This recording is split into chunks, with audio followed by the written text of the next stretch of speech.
Sa pagbabago ng estado ng buhay ni Tali at nitong si Tyrone, walang higit na mas masaya kundi itong si Tali kung noon inapi-api siya at tinalikuran ng kanyang mga kaibigan dahil nga nalaman nito na nagpapanggap lamang siya na mayaman.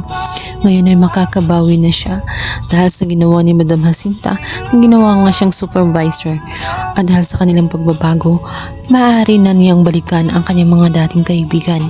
Hindi na siya nagsayang ng oras at agad niyang pinuntahan ang mga ito upang ipakilala ang bagong Tali. Napakababaw lamang ng kaligayahan nga nitong si Tali dahil ang matanggap lamang siya ng mga dati niyang kaibigan na noon ay kinamumuhian dahil matapos nga matuklasan na siya talaga ay mahirap at hindi naman talaga siya nabibilong sa mga mayayaman.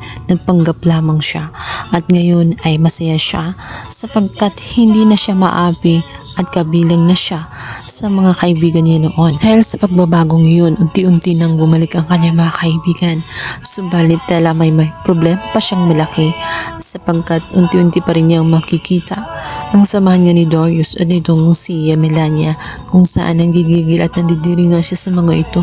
Subalit ayaw niyang masabi, hindi niya gustong sabihin kay Rosal sapagkat ayaw nitong masaktan. Ngunit sa kaloob-looban niya ay gusto niyang tigilan na nga nito nga si Melania, itong si Darius. Nag-iiba na rin ang pakikitungo nga nitong si Tali pagdating sa kanyang ina sapagkat nabatid niyang hindi na nga niya ito kailangan. Ngayong mayaman na siya ay wala nang saysay na makipag-ugnayan pa siya ito sa kanyang ina na totoo. Ang iniisip niya ay makakasagabal lamang itong si Melania at panggulo lamang sa kanyang mga plano.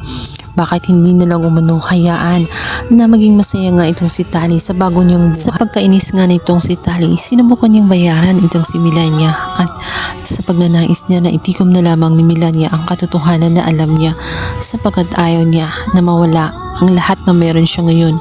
Subalit hindi makakapayag si Melania sapagkat hindi umano siya basta masusuhulan. Oo, kailangan niya ng pera, subalit hindi umano ganun kaliit at kababaw ang kanyang ambisyon sapagkat hindi mga katiting na pera kundi ang buong kayamanan ang hinahangad nga nitong si Melania. Nais niya kasing gamitin itong si Tali na pagnakawan nga ng kayamanan nitong si Rosal at tuturuan niya ito